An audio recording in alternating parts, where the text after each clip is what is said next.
आलो ना भाऊ हॉस्टेलात. झाली ना माझी सकाळ.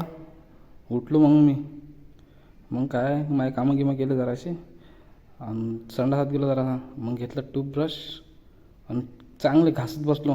कच्चं जरा तोंड घेऊन उठलं. मग चाललो आता खतरनाक रनिंगले पाहतो तर असा बाहेर उठून पाहतो तर अंधार राजो. निघालो मग समोर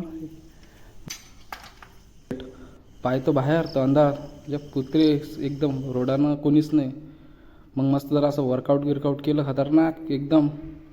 वर्कआउट झालं भाऊ आणि निघालो मग आपल्या ग्राउंडवर निघालो आणि मारलो मस्त रनिंग स्पीडनं. आणि लोक पाहतात असे तोंडाकडे. मी म्हटलं पाहत बसा. मी निघालो मस्त मारली खतरनाक रनिंग झाली. आलो हॉस्टेलवर. मग कायचं गेट बंद वाटलं पण निघालं चालूच. काकानं तर केलंच आता सबस्क्राईब. आता तुम्ही सबस्क्राईब करून टाका मग रूममध्ये. नंतर काय आंघोळ करायची ती आंघोळ केली. निघालो नाश्त्याले. नाश्ता करतो केळं मस्त सर्व तयारच होतं रे भाऊ.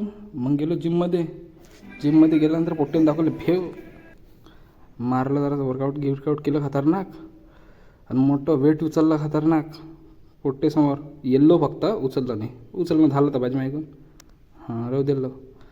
पोट्टे मासूमवर लहान पोट्टे ह्या उचलून राहिले वजन. म्हटलं जाऊ दे ना बाबा आपल्याकडून ते काय सध्याचं. प्रार्थनेला गेलो. प्रार्थना झाली. लागली ते ना भूक. प्लेट धुतली. लागलो लाईन अशी पोट्टे एकदम कुत्र्यासारखेच भिडले होते. थांबून गेलो. मग दुसऱ्या ताटात जेवण करायला बसून गेलो. काकडे दिल्या पोट्टेनं वर्गणी करून. सर पोट्टे मोठे तोंडाचे इकडे पोर आले.